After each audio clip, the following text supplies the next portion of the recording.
We've all heard the phrase, it takes a village to raise a child. But the thing that we often forget is that it also takes one to support the mother. Well, speaking of the village, this is our podcast. I'm Nicole Harlow. And I'm Dawn Thompson. And we're here to connect you with a village of support you need from pregnancy to parenting. So come on this journey with us as we build your village one episode at a time.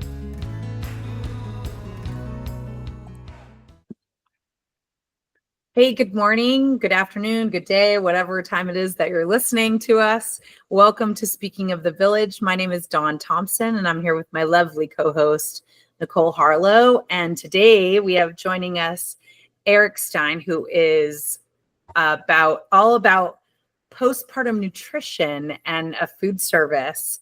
And Eric, thank you so much for being here. And I'd love for you to just share a little bit about your journey and how you got here and doing mama meals. Sure. Yeah. Thanks for having me. It's been quite a story. I guess you could go back, 15 years ago when I first started learning about food and nutrition. And this is back when Holly, my wife, and I first met. And we were both sick all the time, like headaches and ear infections and gut issues and allergies and a lot of doctor's visits, a lot of like, here's your prescription, that kind of thing. And nobody ever talked about food or, I was having these really bad gut issues and they never asked me what I was eating or drinking. They just gave me a prescription. And we started learning about food and health and how it like completely can change yourself. And Holly and I, we like to say we fell in love watching food documentaries. And so we learned about the food system and really cleaned up our own diets and what we were doing, and it totally changed our lives. And then we started, we had our first child, did all this prep for birth. She did all this research, and we hired a midwife and did it at a birth center. And then we got home on postpartum, and it was just like, oh gosh, what do? We had no idea. Mm-hmm. And it was just, it wasn't because we didn't we thought like, oh, we don't need to worry about that. It was like, we didn't even consider it. And I think we had like one meal in the freezer or something like that. And so it was tough. And Holly really struggled. She struggled with constipation and all kinds of different, the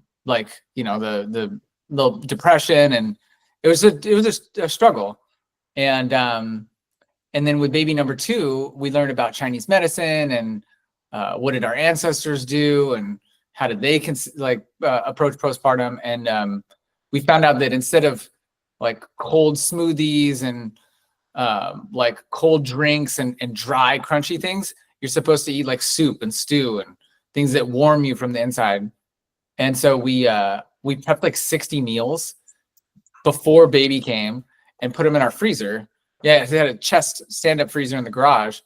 And then when baby came, I was just pulling food out of the freezer this time. Didn't have to cook, didn't really have to clean much. And she felt way better. And we were friends with a lot of the birth worker community, like doulas and midwives and stuff. And they were like, this is a business. Like, you guys need to do this. Our clients need this. And so we, she made a menu and a little PDF and put a Venmo link on the bottom, and a couple doulas posted it, and all of a sudden we had orders from strangers in our community. And so that was our journey through, learning about food, and then all the way to how we got here with mama meals. So cool. And so talk a little bit more in depth about like, how do people get this service, and like what, how have you expanded? Because it's obviously you've now moved beyond your community. Sure. Yeah. I'll tell you a story how it started.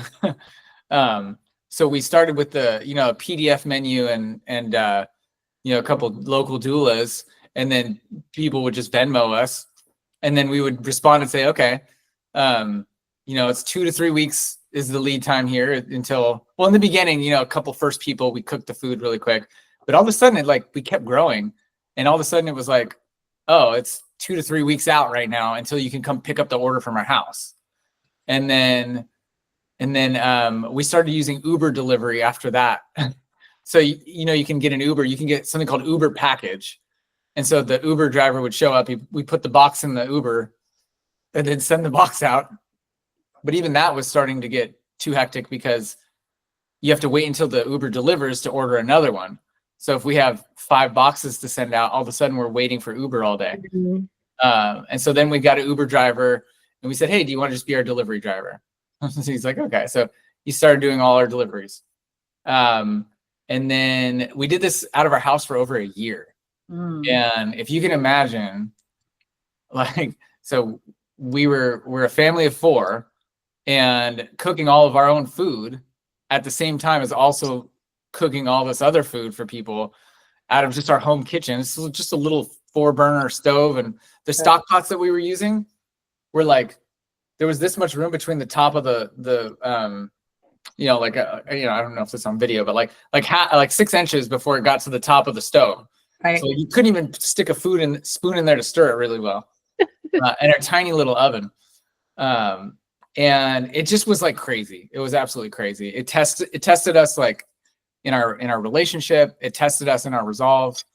And luckily we kept pushing, and I had met some really cool people who guided us on shipping.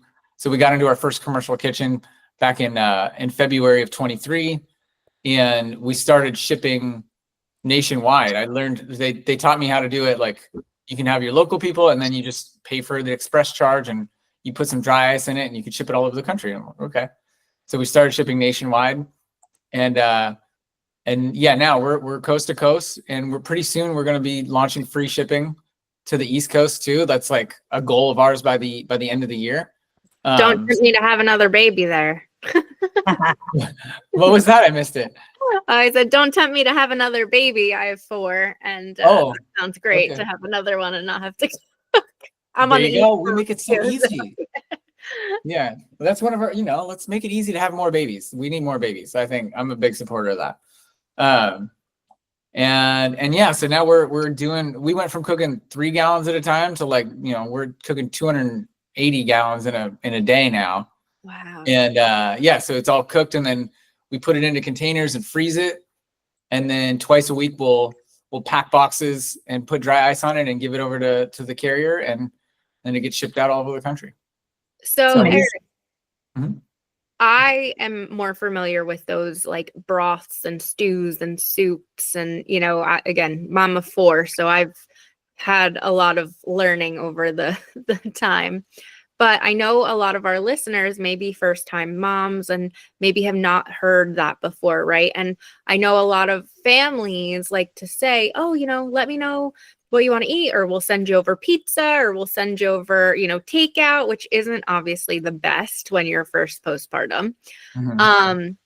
So can you tell us a little bit more about like that type of food and, how that helps, I guess, essentially recovery? Sure. Yeah. Well, food is medicine, right? I mean, it's either going to be like your greatest asset or your worst enemy over time. It's sort of how it ends up, playing out. But like for us, for example, we source all organic produce. Actually, we source regenerative rice right now too, which is like a big part of our menu. And we also source regenerative beef as well. Okay. And what does that mean? So what does that mean, regenerative? Regenerative is a system of agriculture that actually focuses on soil health, regeneration, and like harmony between the environment, as opposed to like, you can grow a field and you can grow broccoli over and over and again. It's called monocropping, where you just do the same crop. Good. Yeah. Yeah. So it depletes the soil. The soil becomes weak. It's more susceptible to pests. Then you have to use more pesticides, and then there's less nutrients in the broccoli, that kind of thing. So a regenerative system is where you'll have cover crops, which are crops that are planted that are like not to be eaten. They're just there to help be part of the environment. You'll rotate your crops. So you'll do one crop here, one crop there, and then you move them. The animals that are a part of it, they like trim the grass, and they replete the soil with like their manure. They fertilize the soil and all that stuff. And they just live like a more natural life, like it's just part of how Mother Nature was originally designed, which we've gotten really far away of now that I've peeked my head inside the food world. It's pretty wild. Yeah. So that's our philosophy, is really to just sort of go backwards. Like, how did we do it, 100 years ago? What were we making? Mhm. And then like you were saying, Nicole, like the broths, like, we try to use, like, let's utilize the whole animal. Like with bones, there's all this calcium and there's all this collagen and there's so many beneficial nutrients that come along with it. Like let's get that stuff in there so that you can recover, right? Yeah. Like, after you have a baby, you've lost a bunch of blood, like you have to rebuild the blood with iron. Okay, well, iron is like hugely more bioavailable in like beef. You can get iron from plants, but it's a different kind of iron, and it has to convert through 2 different steps in order for you to use it, and you can only utilize like not all of it. Whereas like animal-based iron is like highly absorbable, and then specifically the organs too. We incorporate organ meat in our food, and the organs are the most nutrient dense, bioavailable food on the planet. It's not the most delicious thing in the world, but you only need a little bit. That's the thing. So we get a little bit of organ in there, you can't even taste it. And we just focus on real food. That's really our philosophy. That's what changed our lives in the beginning. Yeah. I mean, I think that this is the critically important part. It's like you can sign up for other food delivery services, but do they have the postpartum body in mind? Mm-hmm. Right. And because what we need postpartum is significantly different. I mean, there's so many, you touched on it, the ancestral history of postpartum recovery through food. And I think that we miss it. I know that I never really did it. I didn't know enough when I was having my younger children to know how critically important, and like, what are some of the other things that pregnancy and birth depletes us besides blood? What else? Yeah, I mean, well, if you think about it, you're building a baby, right? So it's going to deplete everything to build a baby. I mean, I've heard people that start to, if you're mineral deficient, if you start getting like cavities or something during your pregnancy. Like we had a friend who was like, all of a sudden she'd never had cavities before, and she's got a couple cavities, and it was like, oh, I was so low on minerals, right? And like folate, iron, B12, vitamin A, zinc, copper. I mean, it's your body's going to use everything to make the baby, and you have to give it to the baby, right? I mean, it's not coming from nowhere. So you're going to give it to them. It's going to get it from food. And that's why it's so important to, like, especially postpartum, pregnancy and postpartum, right? To be eating high quality, clean food too. Yeah. We can jump into this discussion of preeclampsia, and the researchers don't know a whole lot, but one of the theories is that it's directly related to a lack of the appropriate nutrients. And basically the food that we're eating is not nutrient dense enough. We're eating too much packaged food. We're eating too much sodium. The list goes on about how we just eat in general, and how it can wreak havoc in a sorry, my computer went out. That was weird. Anyways, but it can wreak havoc on a pregnant and postpartum body. Yeah. So, yeah. And then just to touch on the salt thing, like, yes, sodium, it's one of those things where we source salt that was made in the US at a salt mine in, I think it's Utah, is where they come from. And so this like sea salt, regular ancient sea salt, is completely different than table salt. I don't think most people know this, but table salt is just sodium and chloride basically bound together. Like they bleach it to give it that like really bright white visual aspect, but it's mostly just sodium and chloride. Now a sea salt, or like a natural salt, has all kinds of other minerals in it that combine together to make the salt. And so I'm not even sure your body would allow you to eat too much real salt. I think it's like a taste thing. You'll eat it and you'll be like, oh, it's too much salt. I don't even want it. But if you salt it, it's like that's why we focus on, like, we go to great lengths to source the highest quality, cleanest things, like salt, It's interesting. I replaced like all of my, like, I don't own table salt in my house. Like on all my salt shakers, everything is like sea salt or like Redmond salt or all of it, pink salt. Mm-hmm. And my kids, when they go somewhere else that have just table salt, they know the difference. Like, Yeah. and they're 7 and 4, and they're like, "This tastes weird, Mom." And I'm like, it's because, like, even, we'll order out and like ask for no salt, so then I'll salt something. Yeah. Smart. And it's, they know that early, but the quality is so different. Yep. 100%. 100%. So I'm learning something because I had no idea about that. And I love salt. I love salt. And I use salt. So, but I also have sea salt and I have pink salt, and I interchange them, but I probably still use table salt too much, I'm guessing. And it's interesting because mainstream life, right? Like it victim or villainizes salt, it villainizes butter, but then like the replacements are chemical and seed oils and all those gross things that now we're learning are so bad for you. But like butter is actually really good for you. It's a good healthy fat when it's real and clean, raw milk and all of that. So I think you said something earlier, Eric, about how, it's the way you used to do it. We're going backwards, right? I think there's so much of that happening now in birth, right? Yep. Home birth. I just saw a meme earlier today, like home birth used to just be called birth. Like it was all at home, and home school used to just be school. Right. And homegrown food was just food, So like, we've gotten so far away from that it's almost this like we are going backwards. We're wanting that because that's within us, right? Like that's what as humans we know.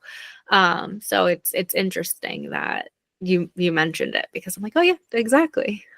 No, you nailed it.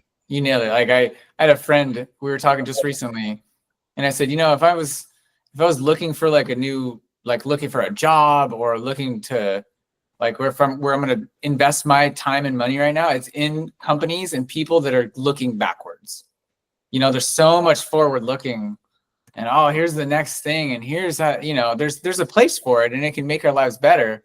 But I think we've forgotten a bunch of stuff. We got to bring that stuff to the forefront, and then like scale up the our ancestors' wisdom. I think is what for sure. I mean, I think, we're obviously talking about that. Yeah. I mean, the name of our podcast is Speaking of the Village, and really going back to that village mentality is happening all over the place. And I think it's just because we're getting to this intuitive place of understanding, like we've gotten too far away for a lot of things. And Eric, what do you think is like, if you had to say to someone who's pregnant right now, what's the critically most important thing from a nutrition standpoint that they should consider? Good question. People have their different philosophies, but I'm a big, meat is medicine guy. And it's something that I've seen in my own life be very obvious, So clean, well-treated animals. And then also, it's going to almost be one of those like almost intuitive things. Like think about what an egg yolk is, right? Like the egg yolk is the beginning of the life, right? Like you have everything you need in that egg yolk to create a whole life right there. It's one of the most nutrient dense things on the planet, like top 3 probably. So like egg yolks and, meat from well-treated animals. And then I think the third thing is just clean. Just try to think like if you read an ingredients list and there are words on there that you cannot pronounce, then I would seriously consider that, because our ancestors knew food was just the plants and animals that came from outside. That was all it is. There's nothing else that no preservatives, it just didn't exist. And now when you read it, you can read the ingredients label and stuff, and you're like, even stuff that's labeled organic, it doesn't even, that almost, I don't want to say means nothing anymore, but like, man, they've come a long way since you can have it organic now. The list is this long when you read it. But yeah, I think just clean food and meat and eggs from well-treated animals. That's my big thing. I've had a question about this because I'm now allergic to eggs. Oh, wow. I know it's a thing. But I can't help but wonder if it's, it's just like, what I can't help but wonder, am I really allergic to eggs, or am I allergic to something that's happening to the chickens? Because I wasn't allergic to, although I think I was allergic to eggs for a long time, and I didn't put it together that was a lot of my gut issues was related to being allergic to eggs. But then it got worse and worse, and I started breaking out in hives. Wow. When I eat eggs and get very itchy and stuff. And so, but again, it's like, I also thought I was sensitive to cheese and gluten and all these things. And then I went to Italy. Yeah, right. There you go. I went to Italy and I ate all the pasta, all the cheese, and had zero issues. Because the first day I go and I'm just like, screw it. I have to have this Italian pasta, fresh pasta and fresh cream sauce and whatever. I'm like, I'll just deal with the ramifications. Right. That was my mindset. Yep. And then the ramifications never came. Yeah. So then I was like, okay, well, nothing happened. So maybe I'll do it again. And 10 days, guess what? It never came. I was eating cream and pasta. I mean, like, I was glutton for punishment. I came home and I had lost weight. Yeah. Like, that's a whole nother discussion about. I was going to say, we can go into that, but I studied in Spain and the same thing. I was eating and drinking because I was in college, a lot. And I came home and I lost weight and felt good and was healthy. And I remember eating a peach for the first time back home. And they had literally peaches growing in the dorms that we were in. And I came home and I was so excited to eat a peach. And then I tasted it. I was like, what is this? Wow. Yeah. And funny enough, I was just stumbling last night. My husband was putting the boys to bed and I was waiting for him to come downstairs. And there was these two British kids or whatever, guys that are literally making a reel series about foods that they're in America now visiting. And they are making a reel series about foods that are banned in the UK and Europe. Mm-hmm. And they're sitting here trying them and the reasoning for, they say what in the ingredients list is banned and what it does. And it's they're making a total mockery of it, but it's so serious. And I was sending my husband all these things. I'm like, this is why I'm crazy with the kids' food and not letting them eat this and that. Look, it's literally banned in other countries. And yeah, it's just wild what we do here. Yeah, 100%. And it's just, it's the reason why Mama Meals has become so popular. I mean, I was thinking about this, okay, why are people in New York paying to have food shipped from California to them? Yeah, it's postpartum food, it's soup and stuff, right? It's but early on when I was talking to our customers, I'd call them and be like, hey, you're in Florida. You just paid another $80 for shipping. Why? And they're like, well, where else am I going to get it? I'm like, yeah, I guess that's sort of where we're at right now. And but it's changing. I feel like we're sort of paving the way. And in some respects, we have this great postpartum community, and we're so fortunate to be a part of it. And we know how great it was for us personally, right? It was our itch that we scratched. Right. But this same mentality, I think, is going to keep pushing on to other companies past postpartum. I'm talking to big companies right now who are offering to make the food for us. And so now this conversation is happening where I've talked to a guy who was he's been dying to do something like this. But these companies, they are not the companies that make the food on a big scale. They're not the brand. You know what I mean? They're the producers of the food, and I could hire them and they could make the food for us. But they've been waiting for brands like us to prove that it makes sense, I'm like, I mean, I've been told, I don't know how many times by how many people, I'm like, you know, oh, we only use organic. They're like, no, that'll never work. People will never pay for it. I'm like, just go away. You don't even know what you're talking about. Because I know I would pay for it.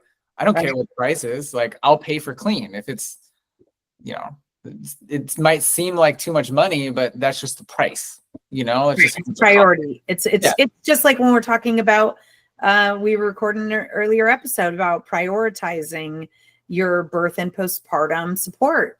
Yeah. And like, there's a lot of people who say, oh no, I could never afford it. But like, maybe it's about prioritizing. But if you're going to afford, or again, if people are offering to like buy you takeout's not cheap either, right? Like if people chip in and say, hey, I'm going to buy you X meals from Mama Meals instead of, you know, ordering you 2 pizzas, like it's huge.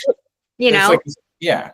It will make sense if you shift the perspective. And I think that's, like you said, Eric, I think we're getting there. And like, not to be a downer, but I also feel like, because from my perspective too, I have this great village. I have such a support.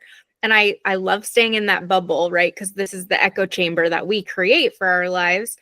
And then we step out into real world and I'm like, oh, we got so far to go. You know, like there's so many people out there that still have no idea. Yeah. So if you're listening to this podcast, good job, because you're already ahead of probably 80% of people right now. Yeah. Let's talk about how food impacts what have you learned about how food and nutrition impacts postpartum depression and anxiety and things like that, mood disorders? Yeah, good question. I mean, I've seen it firsthand, right? Like the difference in Holly. So that's one experience. And, you know, if you think about it from just like a very logical, like village perspective, right? After you have a baby, historically, you just had your village around and they were making you food and you felt safe, right? You didn't feel stressed. You didn't feel any sense of anxiety around like, what am I going to eat? You just knew that you were taken care of, right? And so the next level is like, you know, when I've talked to a bunch of our customers too, I was like, why did you order? Like, what made you do it? And they were just said, I just felt safe knowing that the food was already in the freezer. Like I felt like I could walk into my birth, do the birth, and then afterwards, I already know I have food and I'm taken care of. Right. You know, and that was such a huge weight lifted off of not everybody, but like people like us who have a very high value on the type of food and like the cleanliness and nutrient density, like was so important to us that when we had that in the freezer already done, it was like, there's a sense of like calm and peace that comes over you. Well, I just think about as a mom, I was literally just thinking about this last night. As I was making dinner for the umpteenth thousandth time. Yep. Right? Is like food and food preparation is probably the biggest time investment in our lives every day, no matter who you are. Yeah. Mm-hmm. And so imagine if now you're taking that out of the equation, how much time you would get back. Is it huge? Having something that I could just like pull out of the freezer and throw in a pot.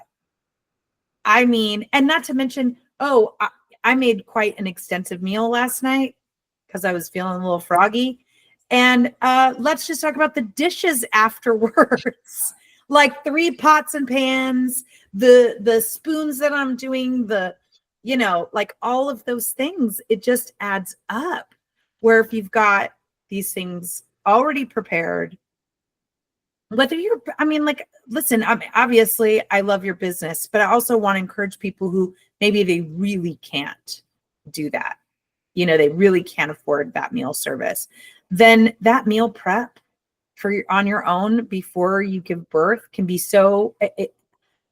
it's probably, in my opinion, one of the single most beneficial things that you can do for yourself when you're getting ready to have a baby is having those meals prepped. You know, I'll echo that. Just we did this for, baby number 2. And I remember thinking back, like, a few months later, we were talking about this and Holly was entertaining the idea of like starting the business. And I took an honest assessment and I was like, that food in our freezer was one of our best postpartum assets. Like, yeah, we had a midwife, we had doulas, you know, we had a doula, we had like that care around us, but like the food was already done in the freezer, and I didn't have to chop and peel and clean and shop and think. Yeah, and think like it's just done. Yeah. Even the thinking process of like, okay, what are we going to eat this week? And now I got to go and write the list. And now I need to go and write the list for all the ingredients that I'm going to need. And now I need to go shopping for it. And I mean, like, it's massive time, massive. And then, sorry, one other thing is to touch on like the depression, anxiety, and all that stuff. Like your hormones are rebalancing, right? There's so much like crazy stuff happening that I don't even fully understand. But I know that like high quality fats are going to be part of that regulation, right? If you're low on eating like fat, then you could potentially be in trouble around that. You know, again, we're talking anecdotal, and I don't have millions of dollars to conduct the study right. to prove this, but I think, you know, more and more lately, I've just been, you know, you don't need to prove this stuff. It's very obvious when you look back at historically at like what's true and what's not true and what did our ancestors do. It's like they knew a thing or two, right? So yeah. I mean, historically in villages, the first thing that someone that some, you know, in your ancestry did was make a pot of bone broth. So that like it's one of the first things that you're ingesting after you give a baby. This was just known. Like someone in your village was on the pot, right? Like that was their job for everybody who had a new baby, was they were making that pot of stew. Yep. Yeah. And I just want to touch back to Dawn, what you said about, you know, if not everyone has the accessibility to order the meals. Eric, I was on your website and there's resources, there's recipe guides, there's, you know, articles and stuff, there's checklists. So you can, if you're, again, someone who is listening to this and you have time and, you know, maybe you have, they have nesting parties now, right? Like where people can, like help you. Well, how about having a meal prep party where like you just invite a couple of your girlfriends over, your mom, mother-in-law, whoever, sisters, and just start prepping. And thankfully, you know, people like Eric exist and are like giving you the cheat sheet too. Yeah. Well, that's what Holly did, by the way. She did a meal prep party. Holly did a meal prep party. Yeah. She did it like 3 different ones. Me and her did it. She had a couple friends over, and then she had a couple family members over at a different time. And that's how we did like 60 meals. Because, you know, you got, like you said, you got to make the bone broth. You got to do all the stuff, right? So like, yeah. And then like that's why we put that stuff on our website too. Like here, if you can't purchase from us, if it's like real cost barrier, just here's the instructions. Here's the containers to buy. Here's where to get the meat from. Here's where to get your produce from. Like you could do, you know, just make sure you do it yourself at least. Right. Yeah. Right. And I love the party idea because you can do this multiple times, and who doesn't want to get together with your friends and family for no particular reason? And what's great is you can actually all ask them to bring a list of ingredients to the party as their, you know, gift. And even if you have someone in your family who says, oh my God, I'm not a cook. I'm not coming to that. You can just be like, listen, you can cut carrots, right? Like you can cut something up. You know, you don't have to have this great chef skill set to participate with your family with this sort of event. And it's just like just come and like hang out and like watch my kids, like my existing kids, or like, you know, help clean up the dishes because I don't want to do that. Like, again, you said, you don't have to be a cook. I'm not a cook by any means, but that's the thing too. I think a lot of, you know, especially postpartum, it's not, I don't want to say it's not flavorful because but it's like simple, hearty, like good basic ingredients. You're not trying to like make a 5-layer cake and like crystallize the sugar, and you know, it's not like those baking championships or anything on there. It's simple and hearty. So Eric, what are some of your best sellers? The hearty sausage stew and the creamy chicken congee is really good. And then we just added a curry chicken, which has quickly become pretty popular. But those are my top favorites. The top seller are always creamy chicken and hearty sausage right now. Nice. Although somebody recently ordered a Build-A-Box 18, so you get to pick 18 things, and they ordered 14 of the pancakes, which I thought was pretty funny. I was like, oh, she must have had these before. She must have had these before, yeah. I was going to ask, are there like more sweeter options or breakfast options? Because I know that's a big thing too. People forget like about breakfast and lunch, and then the breakfast options out there are like cereal. Oatmeal, that's not great, and if you don't want to cook the eggs and like actually make, Pop-Tarts, not good options. No. We have our two main so there's three sort of breakfast options. We have the Shatavari rice pudding, which can be either or. I mean, you can have that whenever, but it's got a bunch of pasture-raised eggs in it, collagen, grass-fed butter. Like it's just this really creamy, yummy breakfast option. We have an oatmeal that's made with sprouted organic oats. So if you know what sprouting is, they let the germination process start on the oat, which breaks down the wall of it and like breaks down phytic acid and some of the stuff that makes it a little harder to digest. And that's also got a bunch of like grass-fed butter in it. And then we have those pancakes, which are like so good. You have to keep them away from me. I'm just like, don't leave them in the house because I'm just going to eat them all immediately. And the kids love those ones too. And we want to bring more, like now that we got a little bit more space, I have a breakfast porridge that the recipe is ready. Like literally I'm ready to pull the trigger on it, but we've been so tight on freezer space that like we haven't had the luxury of like adding another SKU. People are like, oh, it's been the same thing for so long. And we've just been growing so much, trying to keep up with it, that we haven't even had like the space to add all the things that we want to do. Right. There's so many recipes that are like just waiting to come. Yeah. But you have to have a freezer. Like you got to imagine the freezer space that you need to be able to do this on a scale that we're doing it. It's massive.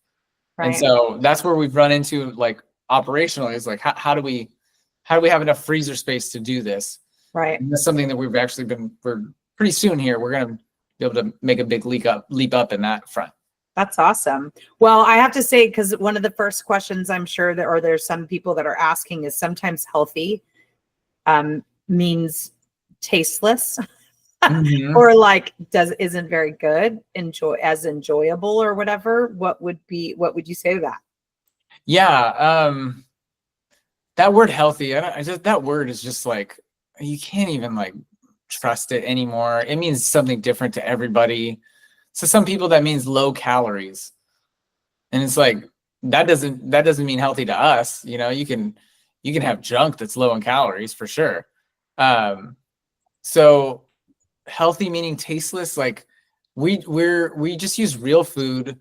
There's plenty of like savory goodness in it. We have just the right amount of the seasoning and salt, and like there's one thing that we hear a lot from is like it's delicious. It's delicious and it's clean. Right? There's no additives. There's no, GMO, whatever. Like we go so far as the Shatavari rice pudding, we use coconut milk in that to give it this real nice creamy. So we source an organic coconut milk and we source one that doesn't have guar gum added to it. Guar gum is a thickener that's allowed to be added into food. And we're like, well, what is that? There's no guar gum tree. Right? Like, I don't know whatever they're doing, like it's just something they use to make it thicker. So we source that. It's the most expensive coconut. It's like double the price.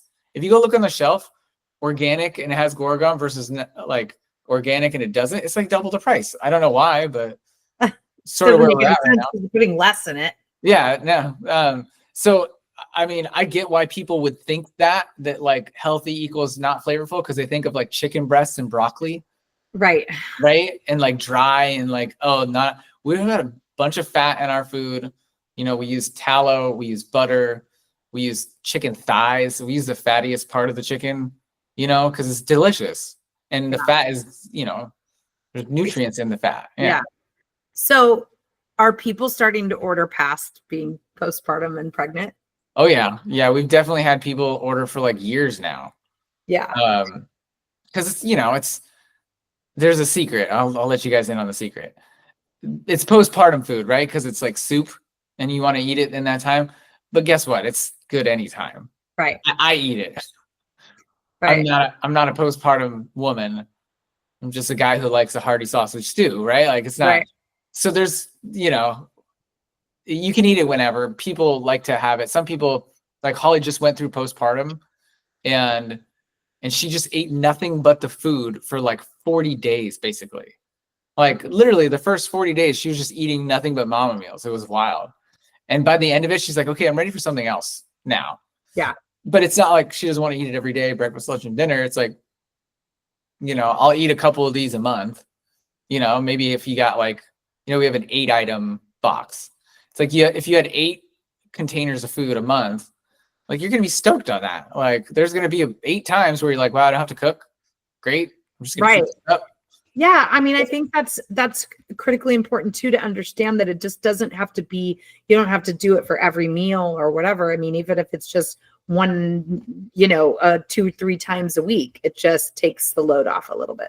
Yeah. I mean, 1 time a week takes the load off, right? I mean, anything, 1 meal a week will take some load off. Yeah. And, you know, I like to say, you know, think about what your hourly rate is too. Like what you pay for the food versus what you know, what do you charge for yourself in your mind? And how many hours does it take to cook a soup? You know what I mean? It's wild how hard it is. Yeah. So yeah. Well, I love everything that you're doing, obviously. And you know, I recognize now the critical importance of nutrition in this journey. It's just like another level of things that people need to understand and get when it comes to having a baby, and nutrition is so critically important. Yeah. Thank you. Appreciate that. It's been a labor of love. I'll tell you that. Oh, pun intended. Oh, I mean, it wasn't intended, but I'll take it. yeah. And I think it goes for a lot of our guests, is it is a labor of love. All of, you know, perinatal support is a labor of love, and it's usually in very similar situation. And I could tell myself, Dawn, like it's because of our own experience that we're here trying to make it better for others. So thank you for everything that you do, and I'm so excited to check it out myself. And I will not be allowing my husband to listen to this episode because I said I may have another one. But if it ever happens, I know what I'm ordering now for postpartum. So cool. Perfect. For sure. Yeah. So one last question for you, Eric. Speaking of the village, besides someone who can nourish you and feed you postpartum, who would you say, at least maybe in your own experience, is the most crucial part of the village? Gosh, you know, that is such a powerful question. I think it sort of hinges on like what your experience is, right? And I'll say that one person that was massively important for us when we were having trouble with breastfeeding was a lactation consultant. Mm. You know, we were just like, what is going on here? And like, without the help of our lactation consultant, like, yeah, everything was so hard postpartum. Yeah. And so I would say, you know, not discounting midwives and doulas and other birth workers and acupuncture and chiro and all the super important people around. But I'll give a shout out to the lactation consultants for helping with the breastfeeding. It's awesome. Thank you so much. Yeah. Well, Eric, we appreciate having you on. Hopefully people got some good nuggets out of this episode, and how critically important that nutrition is during pregnancy and the postpartum period. And hopefully, you know, they'll come and check you out. If you would like to order from Mama Meals, everything's in the show notes, links, and everything. So I wonder, would you have like a discount for our listeners that we could offer? Yeah, totally. We can give you guys a discount. All right. We'll talk about whatever the code is, and we'll create a code. You can put it in the show notes for sure. That'd be great. I think we'd love that. So, okay. So now discount is in the show notes. We'll get that information and post it in there. Eric, thanks so much. We appreciate you. Yeah, thanks for coming, or thanks for having me. Yeah, cool. Thanks so much. All right. Hey, thanks for joining us on Speaking of the Village. If you love today's episode, make sure to hit subscribe and share it with a friend. And remember, you're not alone. We're here, we're listening, and we're all in this together, because in our village, no mom walks alone.